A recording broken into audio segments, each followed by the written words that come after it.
Good evening, everybody. Tonight we are going to be taking a look at our new friend, Cid Timeless Artificer. Cid Timeless Artificer is a 4-drop in Azorius colors. It's a 4/4, and there's a ton of these things. I want to say there's 13 of them, or a dozen of them. There's a few of them there's one for every Cid that appeared in a mainline numbered Final Fantasy game.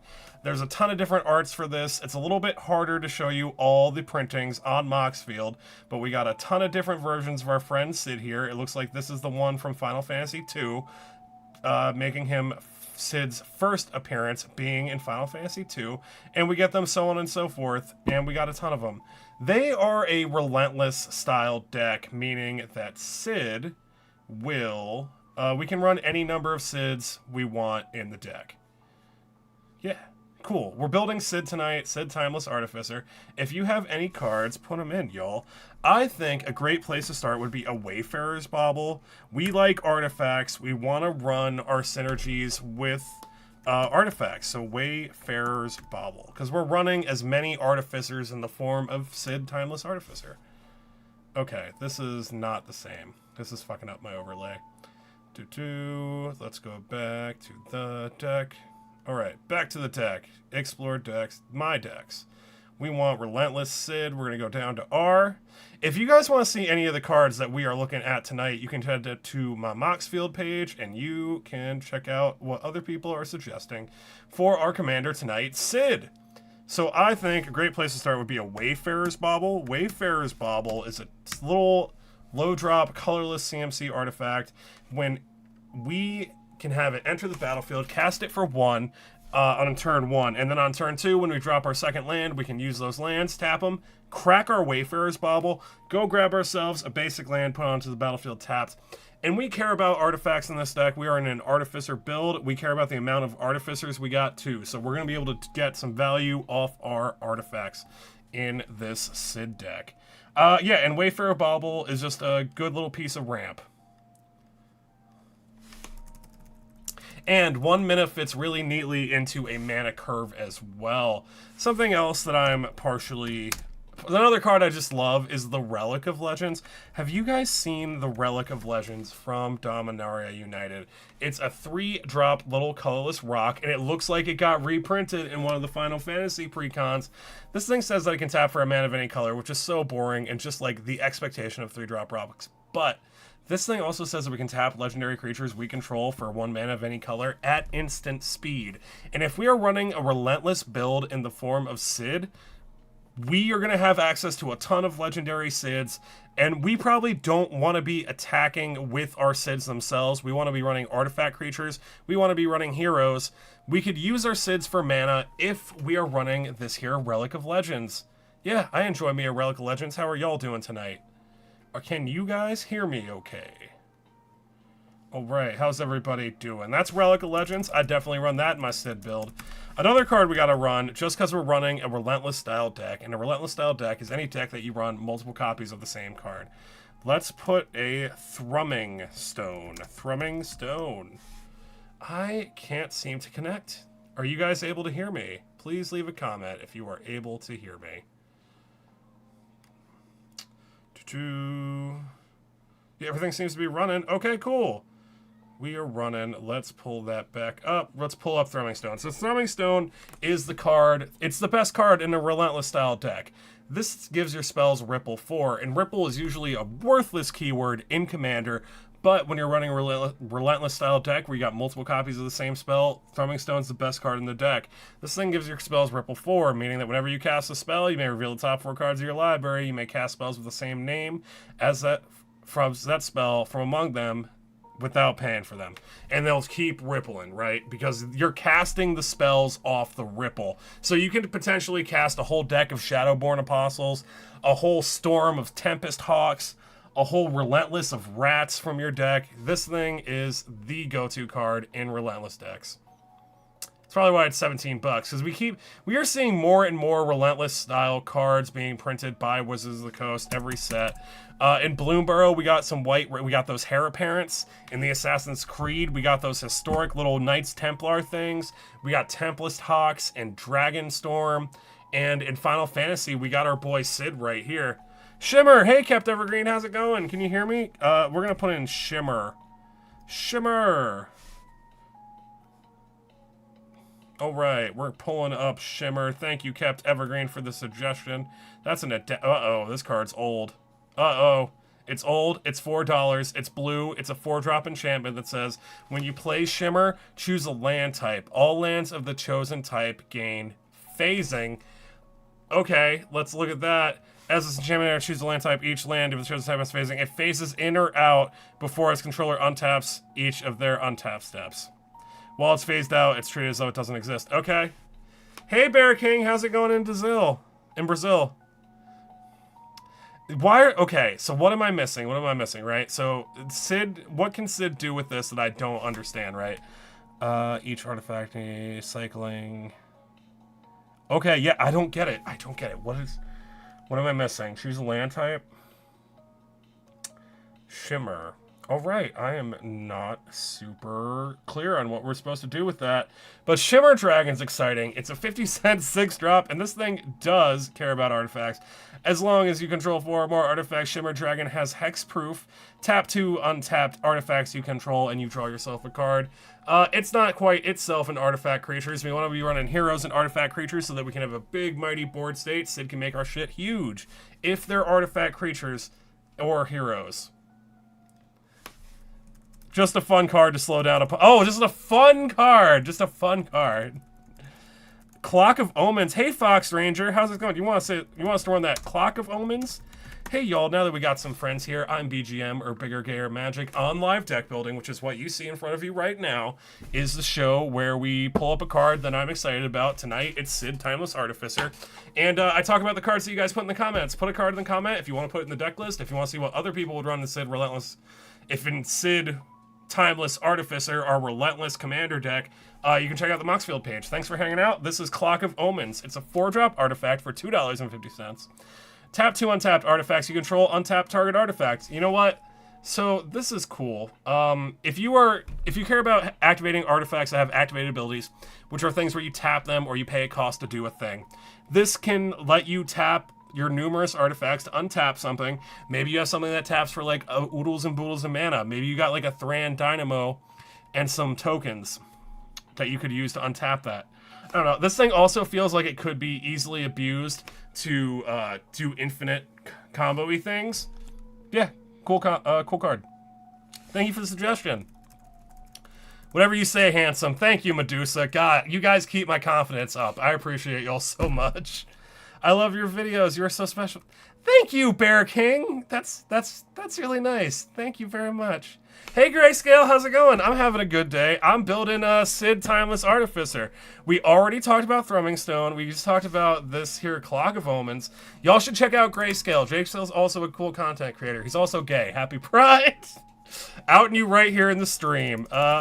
Card goes nuts. It does go nuts. All right, so we talked about Relic of Legends, but I want to talk about it again because I love it so much. Relic of Legends is a 3-drop rock. You can tap for a mana of any color, but if you're running a Relentless build, meaning that you have multiple copies of the same card, and if your build is Cid, who is himself legendary, you can use the Relic of Legends to tap for multiple mana off your Cids. Because Cid's deck doesn't want to be attacking with the Cids. The Cids are just here to make our artifact creatures and our heroes big boys. So we could use the Relic of Legends to tap those Cids for mana, turning them into dorks. Yeah, I like Cid. Cid's a cool build. I also just love Relic of Legends. Relic of Legends is one of my favorite cards of all time. So check over on the purple app. Barry Jr., my chat is not loading on the purple app or on the red app either. I'm just gonna say YouTube. I've never had a problem by saying those things. I'm gonna try reloading my chat. It's just giving me like an infinitely loading circle. Yeah, I don't know. Thank you very much for saying that though. Are you guys able to hear me over there, Barry? I appreciate you. All right, guys, let's see here. We need another card to chit-chat about. So I pulled out a few cards, and they don't super fit the theme, but they're cards that I like. So we're going to pull up an Ioreth, of the Healing House. Ioreth of the Healing House is a cool little 35-cent uncommon legendary 3-drop in mono blue. It's a 1/4, so she's thick and she can block, but she can also use her 2 activated abilities to untap things. Most of the time, I'm just running her for that first ability, untap another target permanent. Untapping a bounce land with this lady feels really good. Untapping a mana rock that taps for multiple mana with this lady feels pretty good. She's also 40 cents, which feels great. I enjoy her a lot. And if you have a deck that cares about tapping things, Ireth is almost just like a little mini doubling season, but like more strategic because you can activate her at instant speed. I just like this card. It's a good time. If you have any suggestions for a Relentless Cid deck, put them in the comments, y'all. Ooh, a Maskwood Nexus? Okay, let's talk about Maskwood Nexus. Y'all on this show really do be loving Maskwood Nexus. You guys suggest it a lot, and it's often like out of left field for me because I often don't think about this card. It's a $2 little colorless artifact, and I think it came out originally in Kaldheim. But right now we're looking at the Bloomborough Precon print. Creatures you control are every creature type. The same is true for creatures in your library, in your graveyard, in your hand, just anywhere else out in the battlefield. They're also creatures of that type. You can also activate it for 3 mana to make a little 2/2 shapeshifter. That's every creature type. It's cool. It's great. I've normally see it in sliver builds or like a Ruka Rumel style build, which is like a 5-drop that kind of wants you to pair other creature types with the sliver creature type. It's interesting. Oftentimes, you can really abuse tribal effects in this way.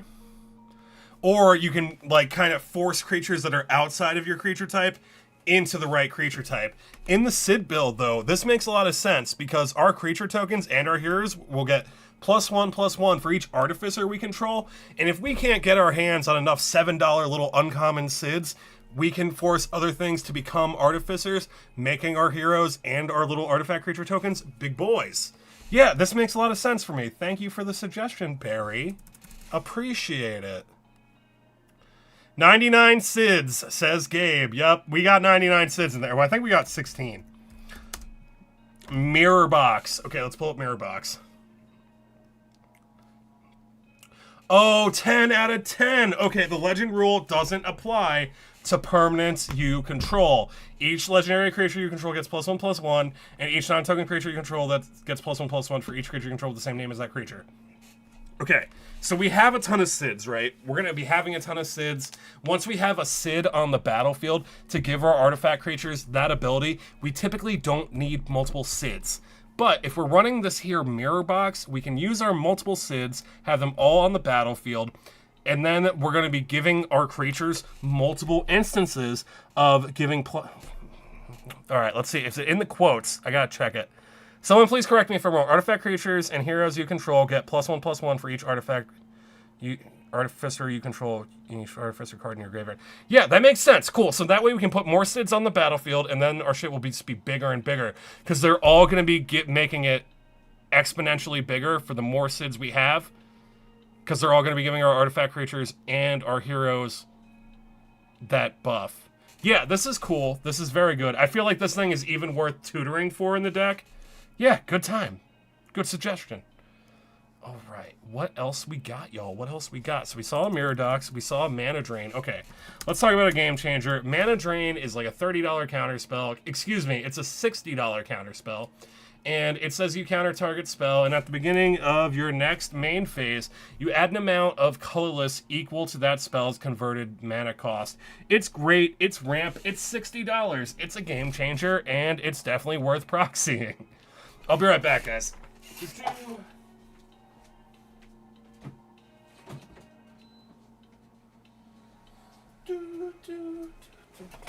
Okay, Urza, Lord... Oh, Barry, 10 of... Yeah, we gotta run an Urza, Lord, High Artificer. Urza, Lord,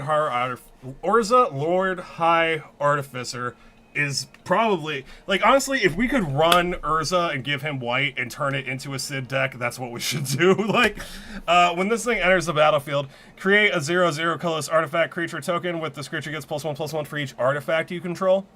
Tap an untapped artifact you control, you add blue, and you can pay 5, shuffle your library, exile the top card of your library, and so on turn you may cast it for free. It's great, y'all. So oftentimes in an Urza deck, it's normally going to lean towards CEDH and like a really aggressive and powerful strategy. based on just Urza having his ability on the ETB trigger. So you can just blink Urza a bunch of times, have him make a bunch of those fancy artifact creature tokens, and then you have a big board. They all buff each other because their power and toughness is proportionate to the amount of artifacts you control. And it's great. And then once you do that, you just start activating Urza to get free spells. Urza's fucking crazy. He is a crazy-ass commander. It's probably why he's 20 bucks. But he's great in our deck. He makes artifact creature tokens. He himself is an artificer, so he's going to matter for Sid's static ability for making all our artifact creatures and our heroes bigger. Yeah, Sid's a good time. And he's a great time if you can get Urza out too. Hey Dream Demon, how's it going? I'm sorry if you were on any of the other apps. I can't get the chat to load, and I'm probably having connection issues. Oh shit, we finally got one! King in Yellow suggested a Locket of Yesterdays. Thank you very much for the suggestion. Locket of Yesterdays. I feel very honored to be visited by the King in Yellow. I have seen the yellow sign, so the Locket of Yesterdays is a 1-drop little colorless artifact. It's $1.50, and it says that spells you play cost 1 less to play for each card with the same name as that spell in your graveyard. Oh my god, 10 out of 10. This is like a must include for Sid, right? Because Sid being legendary normally means that we don't want to have multiple copies of Sid on the battlefield at once because they'll just get got to the legend rule. But this thing rewards you for cycling through more Sids, which is what we want to do, and it's why Sid's got cycling. This thing's amazing. 10 out of 10 suggestion. Thank you very much, King in Yellow, or should I say Haster. Jace. Oh, ew, boo, boo, Jace. Oh, Jace the Perfected Mind. God, so pretentious. Jace the Perfected Mind. Is that the Phyrexian Jace? It probably is. It probably is. Yeah, of course it's the, yep. So we got Phyrexian Jace for 4 mana, $10, and 5 loyalty. He can be cast for his alternative cost if you pay life instead of mana, and you can +1 him, and until end of turn up to one target creature. Until end of turn, up to one target creature gets neutered. They get -3 power.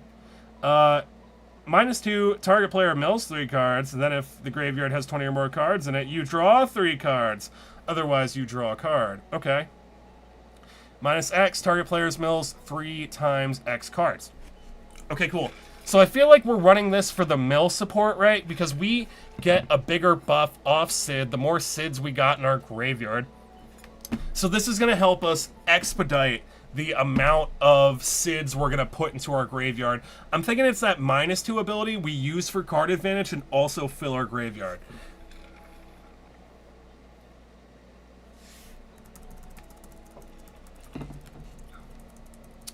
Oh, Octoprime! Let's pull up Thrumming Stone again. Thrumming Stone is the reason we're playing this guy. Thrumming Stone is the dream. It's upsetting, and I'm not a super big fan of Thrumming Stone, because having Thrumming Stone on the battlefield means you're taking long-ass turns. Thrumming Stone gives your spell Ripple, and that's normally a word you're never going to hear at a commander table, but because of the relentless nature of our Sid deck, relentless meaning having multiple copies in your deck, Thrumming Stone's the best card. It gives you Ripple 4, meaning that when you cast a spell, you can look at the top 4 cards of your library, you can reveal a spell with the same name from among it, and then you can cast it. Commander's a singleton format, this is normally not applicable, but if you have enough Sids in your deck, because your deck can have any number of Sid Timeless Artificers, this thing can often just take a 20-minute turn just resolving a few Sids. Because you don't just shit the ones out from the reveal trigger, you cast them, meaning that the ones it finds also get the Ripple trigger. It's a frustrating card. It's a great card. It's undeniably a super fun time for the person who has on the battlefield, but my god is it tedious. Hey pup, how's it going? Shields of Velis Vale. Shields of Velis Vale. Shields of Velis Vale. Shields of Velis Vale is a 1-drop, and it says that it's a changeling. It's an instant changeling. It's a changeling type instant, different. Creatures target player control get +0/+1 and gain all creature types until end of turn. Okay, cool. Let's check that out, right? So we can find with this, like, let's say we have a bunch of mites or we have a bunch of Mir, or we got a bunch of Servos or Thopters, or we got a smattering of artifact creature tokens, and they all have Sid's buff, where they get +1/+1 for each Artificer in our graveyard and Artificer on the battlefield. We can use this to turn our massive artifact creature tokens into Artificers themselves. With this thing. Yeah, it's a good time. It feels like a really overpowered combat trick to me. Yeah, because like, let's say you have 3 or 4 Thopters and they already have Sid's buff. You pop this out too. Those things are now suddenly like 11/11s. It's not going to take a whole lot. This is an interesting spell in this deck. This is super interesting. Also, we love a budget pick at 40 cents. Who put that in there? Who put that in there? The Mad Wobbler, great suggestion. I really like this one. Hey y'all, if you are just now joining me, I am Bigger Gayer Magic, or BGM. Hey Tariku, how's it going? We are doing a little bit of live deck building, and if you would like to suggest a card, please put it in the comment. Hey Cheeky, happy Pride, good to see you. Y'all check out my friend Cheeky. We do charity streams together sometimes. And she has one coming up, actually. Cheeky, if you would like to plug your charity stream, I believe, I forget the date. Cheeky has a charity stream coming up, and you guys should watch it because she's lovely. And if you like me, you'll probably like her. So our next suggestion is Glacian Power Stone Engineer. So we're going to pull up Glacian, and I'm going to tell you that if you want to see any of the cards that we're talking about in this deck list, you can pull up my Moxfeild page, and you can see what other people will be running in our Relentless Cid build. And you can also see me struggle to spell things if you look at your screens. Glacian. C-G-L-A. Oh, it's an A instead of an O. Glacian, not 2 N's. Gosh, my fingers are too fat. I'm fat fingering it. All right. Glacian Power Stone Engineer is a 6-drop uncommon 3/6 human artificer. Hey, we got an artificer. He works with our Cid ability.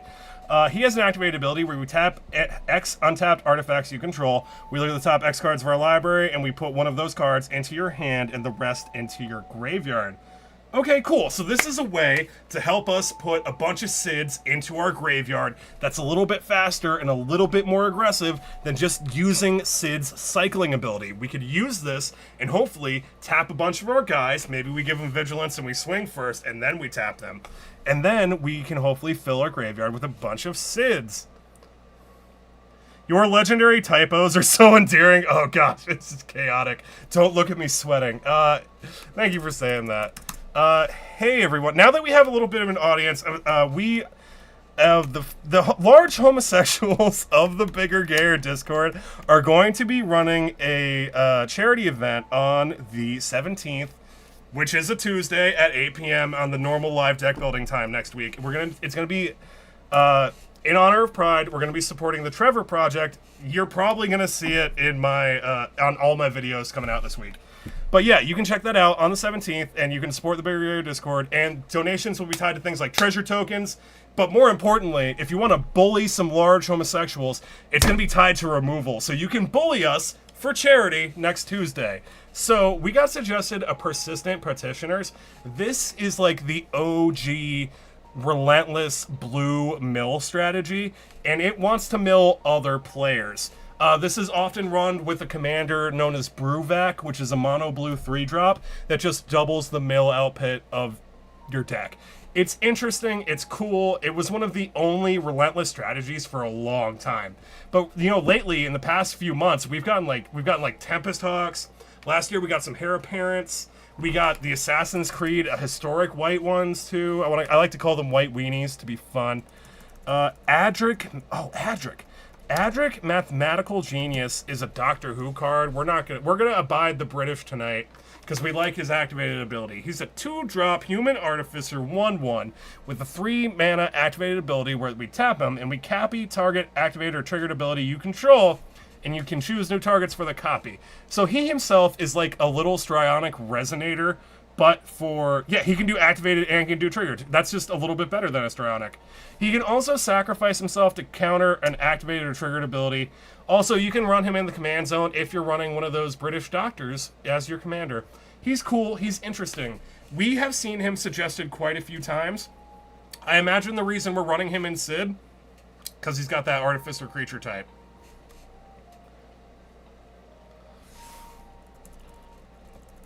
Combining this with Thrumming Stone, which, yep. Not the glasses. Thank you, Pop. God, you guys keep my confidence so high. Thank you so much. Consecrated Sphinx. Okay, let's talk about Consecrated Sphinx. Consecrated Sphinx is a 6-drop. I feel like Consecrated Sphinx should be a game changer, and I feel like Moxfeild should put any version of the art up for looking at Consecrated Sphinx. It's a flying 4/6. God, I hate this art. Oh my god, it hurts. Alright, I need to look at something else. Iconic Masters. That's better. Well, now it's a little big. Okay, so here's Consecrated Sphinx. Whenever an opponent draws a card, you may draw 2 cards. I hope we are out of... Are we out of our deck list? Okay, so this is interesting, right? It's got an interesting trigger. Whenever an opponent draws a card, we just get to draw 2 of them. Consecrated Sphinx is a very expensive card. I want to say this version's $60. Oh, this version's only 40. That's still pretty fucking expensive for a piece of cardboard. Alright, let's navigate back to our decks. We are going back to Relentless Cids. If you guys want to check out our build and what people are suggesting, or what the fans of Bigger Gator Magic would suggest in any deck, you can check out the Moxfeild page. Wow, we sure have done a lot of live deck buildings in the past 6 months. Doomed Artisan. Doomed Artisan. Doomed Artisan. Not a card I'm familiar with. Doomed Artisan. Oh, and he's kind of cute. Alright, he's a 3-drop, 1/1 human artificer. An artificer. He works with our ability. Sculptures you control can't attack or block. At the beginning of your end step, create a colorless sculpture, artifact, creature, token. With this creature's power and toughness are equal to the number of sculptures you control. Okay, so I like this. I like this for a few different reasons, right? This kind of just encapsulates everything we want our deck to be doing, right? He himself is an artificer, making sure that he synergizes with Sid's static ability. But he also makes artifact creature tokens. He makes them slowly on an end step trigger, but the longer he's out, the more of them he's going to make, and the statues themselves buff themselves proportionate to the amount of statues you already got. So if we got like an Anointed Procession, an Ogier Tak, an Elspeth, or a Mondrak, these things can get out of hand quite fast. I like this a lot. I also like that it's 50 cents. I also like that he's kind of handsome. Great suggestion.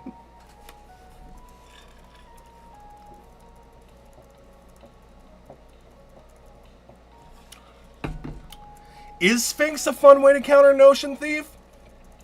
Because I feel like Notion Thief... Yeah, so we can... Well, Notion Thief's out of our color identity. We can't pull it up.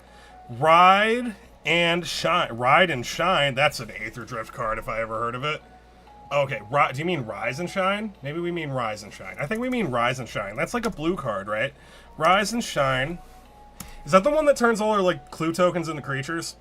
I think it is. Yeah, target non-token artifact creature you control... A target non-creature artifact control becomes a 0/0 artifact creature. Put it 4 +1/+1 counters on the artifact.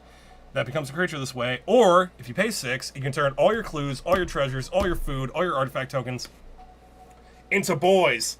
You turn them all into 4/4s for 6 mana. This thing, if you guys ever seen like a Temet the Schemer deck, which is a deck that makes a ton of clues, I believe, by voting, and then you animate the clues. This thing's a house. Also, we love a budget pick at 50 cents. You never draw because replacement and they deck themselves. Oh, okay.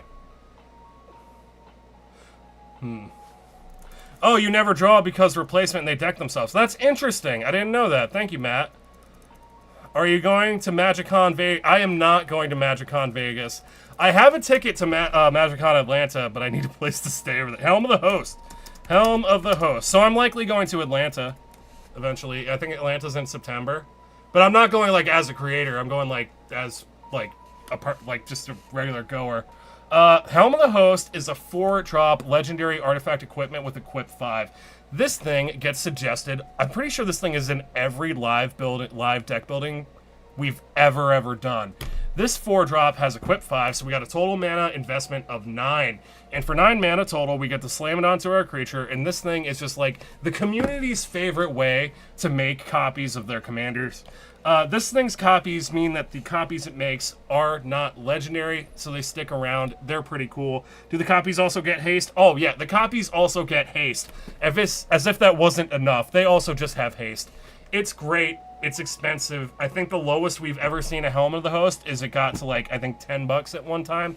But now it's climbing back up. We're seeing this one for 16, and this is the printing that came in a precon in one of the Bloomborough precons. It's a great card. It's a favorite card amongst the community. Dream Demon wants us to run the Geology Enthusiast. Geology Enthusiast. Hey, y'all, I'm going to just do a quick little plug. The large homosexuals of the Beer Gayer Discord server are running a charity stream benefiting the Trevor Project in honor of Pride. And you guys can check that out on Tuesday, next week, on the 17th at 8 p.m. EST. Your donations will be tied to things like treasure tokens, you can cast Cultivate on us, but more importantly, you can cast Removal on this. So if you want to bully some large homosexuals for charity next week, pop by. Geology Enthusiast is a 5-drop human artificer for 50 cents. It's a 2/5 from the Brothers War. This thing gives us an end step trigger to create a Power Stone token, and you can activate it for 6 to draw a card and put a +1/+1 counter on Geology Enthusiast. This thing's cool. It's a 5-drop. It's kind of a lower body, but it makes sense for our Cid deck because it's an Artificer.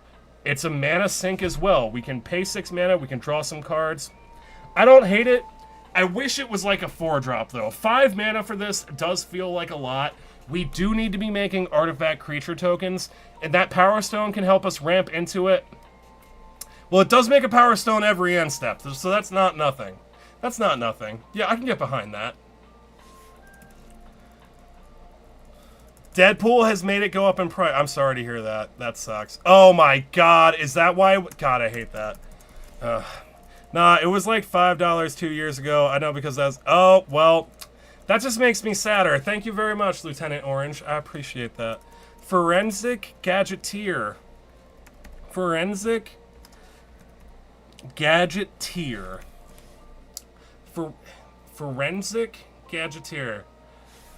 Thank you guys for the 550 likes over on TikTok. I appreciate it, y'all. Thanks for hanging out with me as I struggle to spell Forensic Gadgeteer.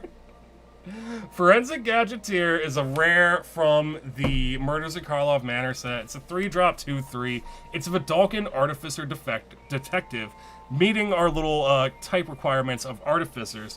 Whenever you cast an artifact spell, you investigate, you make yourself a little clue token, but activated abilities for artifacts you control cost 1 less to activate. This effect can't reduce the mana beyond 1, though. So, this means that you only have to pay 1 mana to crack your clues.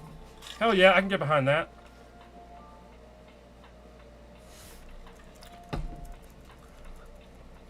Petition is not run Thrumming Stone as it's boring, and those decks can have a... Petition to not run Thrumming Stone as it's boring. Okay, I say petition to not run Thrumming Stone because it takes too fucking long to resolve the ripple triggers. Master Trinketeer. Thanks, Dream Demon. Master Trinketeer. Hey, hey, y'all, if you guys are over on TikTok, please go look at my friend Dark Pack Cosplay. They do the coolest fucking cosplays. They've done Sauron. They've done Ashiok with, like, the smoky shit before. They've done, I think it's some other Lord of the Rings thing. And they all, what the fuck? Just check out my friend Dark Pack Cosplay. They do incredible work, please. Also, if you see, like, a cosplayers at a con, you're probably looking at Dark Packs. Master Trinketeer came out in Kaladesh. It's a 3-drop, 3/2 Dwarf Artificer. Servos and Thopters you control get +1/+1, and we got an activated ability for 4 mana where we create a little servo artifact creature token. That's great, yo, because we want to have, like, a chunk. We want a smattering of artifact creature tokens because Cid's ability makes them bigger, proportionate to the amount of Cids and Artificers we got on the battlefield and also in our graveyard. This thing gives a little anthem if we're doing Servos and Thopters, which we can do a ton of in these colors. Also, this guy's only 50 cents, and also, look at that beard. It's beautiful. 10 out of 10 suggestion. Also, he can make the Servos. It's a lot of mana, but he can make them. Have you added Remembrance yet? When Cid dies, grab another Cid. No, I haven't seen Remembrance. Thank you. What the heck's Remembrance, Ray? Remembrance? Remembrance? No, uh-oh. Ruh-roh. Okay. I misclicked. Okay, so let's pull back up Remembrance. If we can remembrance it. Remembrance. Uh-oh. Why am I fat fingering the keyboard so much tonight? Remembrance. Uh-oh, this card's old. I'm already alarmed. It's a 4-drop mono white enchantment, and it looks... Is that a nipple? Let's cover that for TikTok. Whenever a non-token creature you control is put into a graveyard, you may search your library for a copy of that creature card. If you do, you reveal that card and you put it into your hand and you shuffle your library afterwards. Okay, this is great, right? Because we want to have Cids in graveyards because Cids got cycling. We're going to be running a bunch of Cids in the deck. We'll cycle for some card draw. And also we want our Cids to live in our graveyard because they make our artifact creatures and our heroes that much bigger when they exist in the graveyard because they're artificers. Yeah, this will help us. I don't appreciate the nipple though, but I do like the 90s style art. Also, her hair is very cool. Oltec Dream Demon. I love an Oltec Matter Weaver. Oltec Matter Weaver has 2 abilities. It says whenever you cast yourself a creature spell, you get to make a little gnome, and it has some other ability that I don't remember because I only ever make the gnome. I have like 4 of these things. I think this thing's amazing. What's the other thing it says? Create a token that's a copy of target artifact creature you can control. Okay, cool. Yeah, that's awesome. So it can make gnomes, or if we got Thopters, it can make... Yeah, this thing's amazing. It's super fun. I enjoy this card a lot. I also enjoy that it's 50 cents, and this is like the special version of the card that's $1.50, and I'm pretty sure this is for a foil as well. I love this card. So good. Such a good card. Psy Master Thopterist. Psy Master Thopterist.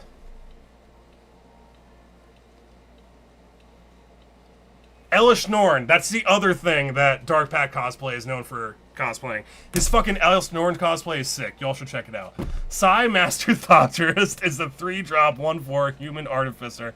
Whenever you cast an artifact spell, you make yourself a little flying Thopter, and you can activate Psy for 2 mana, sacrifice 2 artifacts, draw yourself a card. Psy is a very cool and interesting little commander in his own right. Mono blue artifacts. You cast an artifact, you make a servo. It's a good time. I have a side deck kicking around. And it's fun. It's very simple. It's something I can hand to newer players, and they just kind of like understand. Okay, when I cast an artifact spell, I make a guy. It's great. I enjoy Psy. And in this deck, he's even better because we can cast artifacts, make artifact creature tokens, which is what we want to do.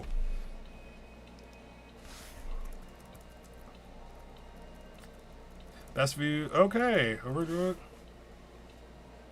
Did you over mechanize? No, we didn't do mechanized production. Mechanized production. Mechanized production is a 4-drop.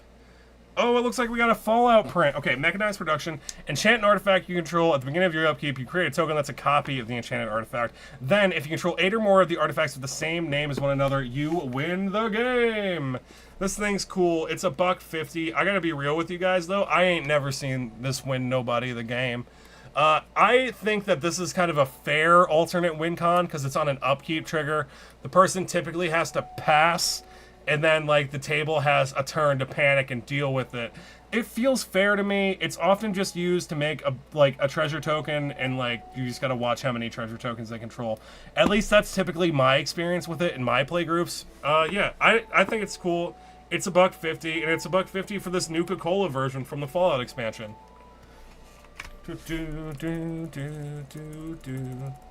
Thank you, Cam. I appreciate it. Y'all keep my confidence so high. Thank you, guys.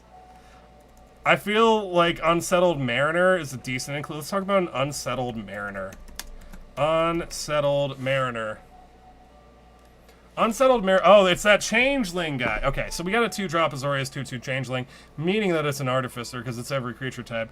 But whenever you or a permanent you control becomes the target of a spell or ability an opponent controls, counter that spell or ability unless its opponent plays 1. That's just Ward 1, baby dolls. Okay, so this thing's going to give our Artificers, not even our Artificers, just our permanents. Whenever they want to, it's going to give our permanents Ward 1. This thing's $5. It's cool. It definitely has a place in here. It gives our stuff Ward 1, and it will count towards our Artificer count. And I think it counts towards our Artificer count in the graveyard. Please correct me if I'm wrong.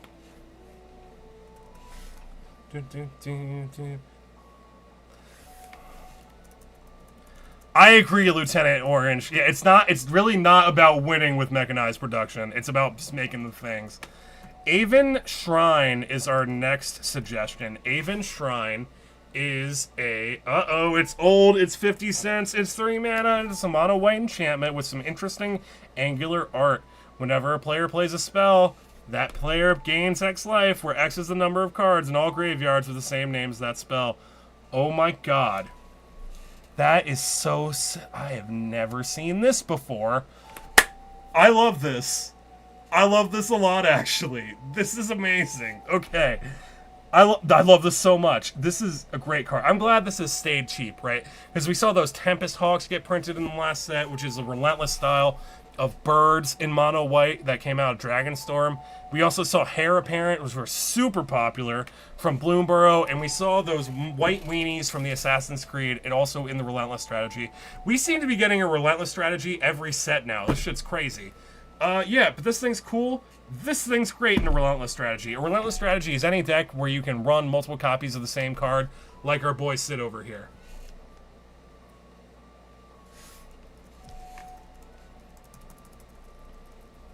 Father to Son. Yeah, Father to Son is an interesting... I opened one of those over the weekend.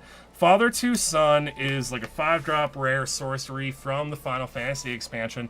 I think it's our first Final Fantasy card suggestion of the night. Dad, barely gaming. Alright, from Father to Son is a 2-drop sorcery. Search your library for a reveal card, reveal it, put it into your hand. The spell was cast from the graveyard. You put it onto the battlefield. It has flashback for 7. It's interesting. Vehicle, right? Actually, vehicles could be a cool direction for this, honestly.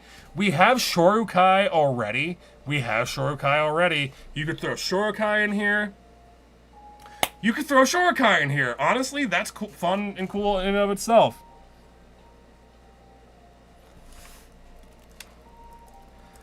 I am not going to MagicCon, Barely Gaming. If you're going to MagicCon, though, I hope that you have a great time. Hey, Zombie, how's it going? Aisha Tanaka. Is it Aisha or is it... You know what? We're going to go with Aisha. That has a better mouthfeel. Aisha Tanaka. This feels like a Final Fantasy card. It's not. It's not even a little bit of a Final Fantasy card. Armored or Armorer? We're going to go with Armorer. So here's Aisha Tanaka, Armorer. A 5-drop Azorius Human Artificer. Hey, another Artificer. It's a 2/4 though. When it attacks, look at the top 4 cards of your library. You put any number of artifact cards with mana value less than or equal to this thing's power onto the battlefield tapped. Put the rest on the bottom in a random order. And this thing can't be blocked as long as defending player controls 3 or more artifacts. This thing is super weird. It's very... This thing kind of screams that it wants to be its own commander to me. It's interesting. It is an Artificer. It does have a relevant trigger, relevant creature types. Not a super relevant body in the form of a 2/4, but we can't have everything. But it does fit the theme. You've got the right one, yeah. Here, let's give it a little reread. So we can shit out things onto the battlefield, so that's cool. They do enter tapped, and the rest on the bottom can't be blocked. It does have can't be blocked, so yeah, I don't hate it. Okay, we're going to talk about Mirror Box one more time. So we are in a Relentless decks, meaning that we have a bunch of Cids. Typically, we're going to have our Cid in the command zone, and we're going to have Cids in our graveyard, because Cid's got cycling. Meaning that when we have a Cid in our hand, and we already have one on the battlefield, we don't want to put down another one, unless we have something like Mirror Box on the battlefield, which negates the legend rule. But we typically don't want to have multiple Cids. So we typically want to be cycling our extra Cids once we got one on the battlefield. That way we put more Cids in the graveyard, putting more Artificers in the graveyard, making Cid's static ability more relevant. Yeah, so this thing's cool. It'll allow us to put multiple Cids on the battlefield. And if we can put multiple Cids on the battlefield, they're all going to have that ability, and it's going to make our heroes and our artifact creature tokens fucking crazy big. It's going to be nuts. Really good include.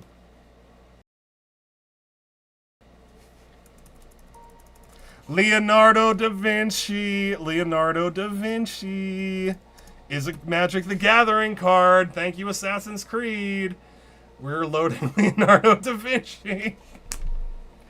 Ooh, we're loading really slowly. Okay, what do we got? Oh no.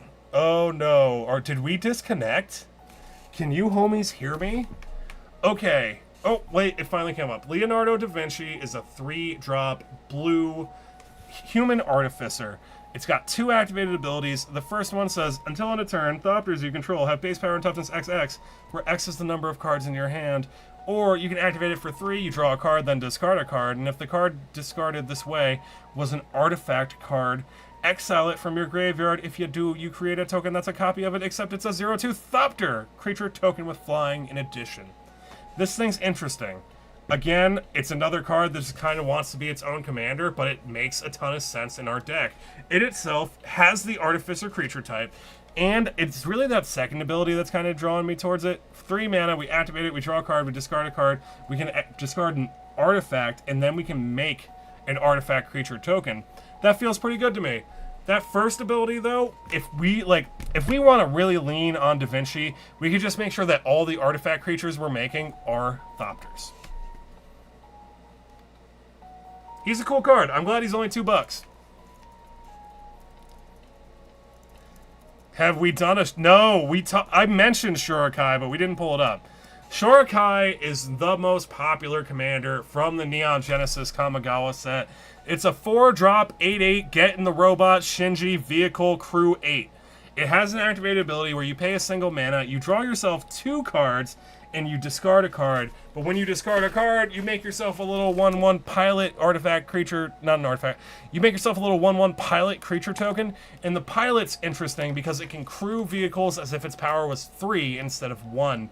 So the idea with Shurikai is that you use it to churn through your deck, you make some pilots, and then eventually you put Shinji in the robot and you attack with your big robot. It's a good time, it's super fun.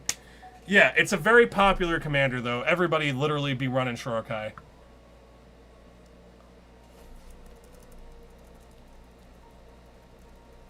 Anchor to Reality. Anchor to Reality. Anchor to Reality is a 4-drop sorcery uncommon from the Neon Dynasty Kamigawa set. As an additional cost to cast a spell, sacrifice an artifact or a creature. Search your library for an equipment vehicle card, put it onto the battlefield. Put it onto the battlefield. If it has mana value less than the sacrifice permanent's mana value, scry 2. Okay, I have one of these living in a binder. I didn't realize that it shits it directly onto the battlefield. So, there's a card in Relentless decks, you might have heard of it a few times during this live stream, called Thrumming Stone, which gives our spells Ripple, which means that once we cast it, we get to look at the top 4 cards of our library, cast any spells with the same name, and because we're casting them, we can keep doing that, and if we keep hitting things, we're going to cast all the Cids in our library. Which, in our Cid deck, isn't super relevant unless we do have the legend rule restrictions removed from the mirror box. Or, we're trying to put all those artificers in our graveyard to make this pump bigger. This thing's interesting, though. It can grab the Thrumming Stone, put it on the battlefield, which is great for me. Or, it can grab that mirror box. I also feel like could be a really interesting a really interesting thing to grab with our Anchor to Reality. Beach, Kiki's the badass! Good to see you! How are you doing, Kiki? Kiki, I might need your help later. I'm still struggling to get my Linktree up and running on, Twitch. Yeah, I'm still struggling on Twitch to get my Linktree to run. I'm not gonna get in contact with you tonight. I know you told me to reach out about that before, and I didn't, because I'm irresponsible. Quick correction, the Grand Calcutron. The Grand Calcutron. Okay, so the Grand Calcutron, I'm pretty sure, is an uncard. Yeah, so the Grand Calcutron is not going to come up because it's an uncard. But if you guys want to pull it up on your own time, it's definitely an interesting card. A friend of mine built it as a commander deck, and it's hella fun. It's super interesting.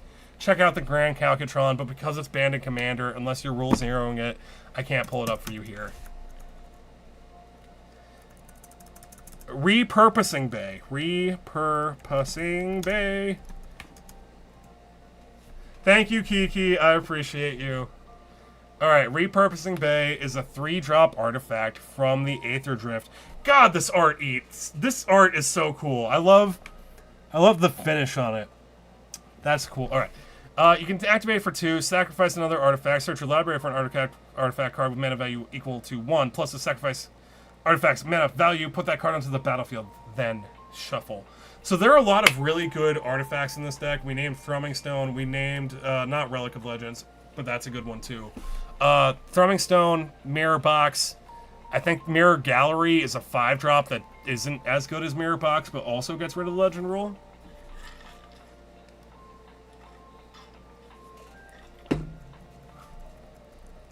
Yeah, that's a cool one. So this can also help us grab our important artifact pieces. Thank you, Kiki. I actually got it on the TikTok shop. Stride Hanger Automaton. Stride Hanger Automaton. Stride Hanger Automaton. Uh-oh, did I not spell it right? Let's try Stride Hanger. Stride Hanger. Uh-oh, maybe Stride Hanger? Maybe I didn't put any... STRIDEHANGER. Nope, AR. I always mess up my E's and my A's. Here it is. This thing's amazing. Okay. I opened one of these. I haven't played with it yet. It came in one of the Aether Drift precons. It's a 3-drop artifact creature construct 1/4. Says that Thopters get +1/+1. And if one or more artifact tokens would be created under your control, those tokens plus an additional 1/1 colorless Thopter are created instead. This thing is so good. I love it. It's so good. It's like any creature that says whenever you do the thing that you want your deck to be doing anyway, you get a little extra value or a little creature token. Those are the cards I love. Like that Oltec Matter Weaver we saw like 20 minutes ago that says whenever you cast a creature spell, you make yourself a little bit of make yourself a little itty bitty gnome. This thing's cool. It does only trigger off tokens though, which is interesting. But we want to be making artifact creature tokens anyway, and we want to be making a ton of them because Cid makes them all big and relevant big boy bodies. Also, this thing's $5, and I have a feeling it might get a little bit more expensive. And I have a feeling it's going to get a little bit more expensive every time we see like a brand new fancy treasure token commander or like a very popular clue token commander. I feel like this thing's going to get a few cents more pricey. Whirler Rogue! Yeah, Whirler Rogue makes a lot of sense. I like Whirler Rogue. Whirler Rogue is one of my very first Magic cards I've ever had. I want to say it came out in Core Set, not Core Set, Magic Course, fuck. I want to say Magic Origins was the set that this thing was first printed in. Please correct me if I'm wrong. But Whirler Rogue is a little 4-drop mono blue human rogue artificer, and when it ETBs, you make 2 little Thopters. And you can tap 2 untapped artifacts you control, and target creature can't be blocked this turn. This thing's great. If we have like a blink strategy, we can get it to enter multiple times. We can get a bunch of Thopters off it. It's great. I enjoy this thing a lot. I have a soft spot for it because it's one of the very first cards I played with when I first started playing Magic. Like, I think almost 10 years ago now. Great card, in my opinion. What about Mendicant Core? Well, let's pull it up. Mendicant Core. Mendicant Core. Mendicant Core. Yeah, so this is that little Azorius Legendary. Oh, I'm glad this guy's only 50 cents. I know a lot of people were super hype about this thing when it got spoiled for Aether Drift. Its power is equal to the number of artifacts you control. Hey, start your engines. If you have no speed. All right, so I hate the speed mechanic. Whenever you cast an artifact spell, you may pay 1. If you do, copy it. This thing's cool. It itself is an artifact creature. Does Cid hit artifact creatures or just token? Artifact creatures and heroes you control. Yeah, so cool. It'll also buff Mendicant. Yeah, I vibe. Mendicant's cool. I'm glad he's 50 cents. His arts, though, are very cool as well. Kappa Cannoneer. Kappa Cannoneer is a very fun little card. I think it's a reprint. I don't believe it was originally made in Modern Horizons 3, but it did get a reprint there. This is a 6-drop little turtle warrior. It itself is an artifact creature. So Cid is going to buff our Cannoneer, or Kappa Cannoneer. It's got a ward 4. It's a 4/4, and whenever an artifact enters the battlefield under your control, you put a +1/+1 put a +1/+1 counter on Kappa Cannoneer whenever another artifact enters your battlefield. It's a good time, and it also can't be blocked whenever an artifact enters the battlefield under your control. It's such a good time. The art goes so hard. It's very anime, but also he's a cute boy. It's such a good card. Also, he's only $2. Great card. Oh, Mike, we talked about Urza a bit ago. Urza's a rad card, right? You are Urza, Lord High Artificer. So it's a great card, undeniably. Most people, my personal experience with Urza is he's typically like a hardcore blank artifact deck that kind of leans towards CDH in my experience. He's hardcore. You want to get Urza to enter a ton of times, and then that way you can make all those artifact creatures on his ETB trigger. They all make each other bigger because their power and toughness is proportionate to the amount of artifacts you control.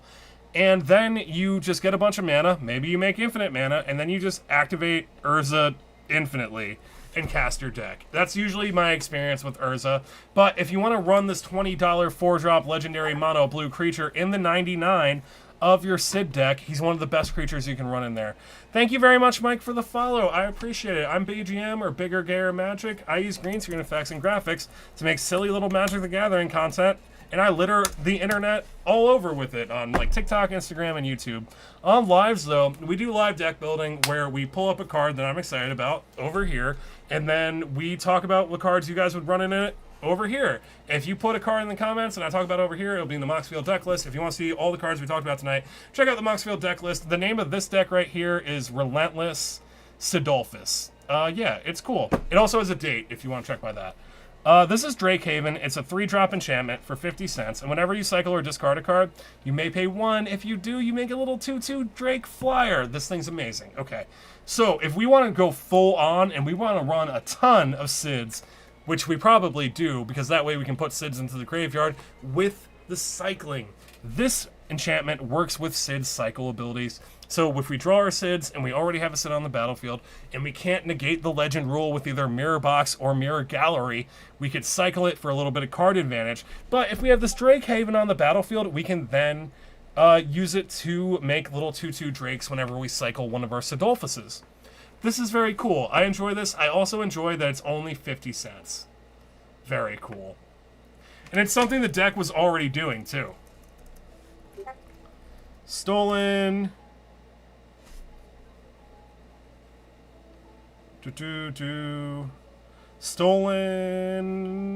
Stolen Uniform. Okay, Stolen Uniform. Stolen Uniform is a 1-drop instant from the Final Fantasy expansion. This is an uncommon 80-cent little instant. Choose target creature you control and target equipment. Gain control of that equipment until end of turn. Attach it to the chosen creature. When you lose control of that equipment this turn, if it's attached to a creature you control, unattach it. This thing's cool. So if someone's got, like, I don't know, boots. Boots are often a problem in Commander. When I refer to boots, I mean like a Swiftfoot boots or lightning greaves. Those are 2 little pieces of equipment. They're low drops, and they give your commander usually hexproof and also haste.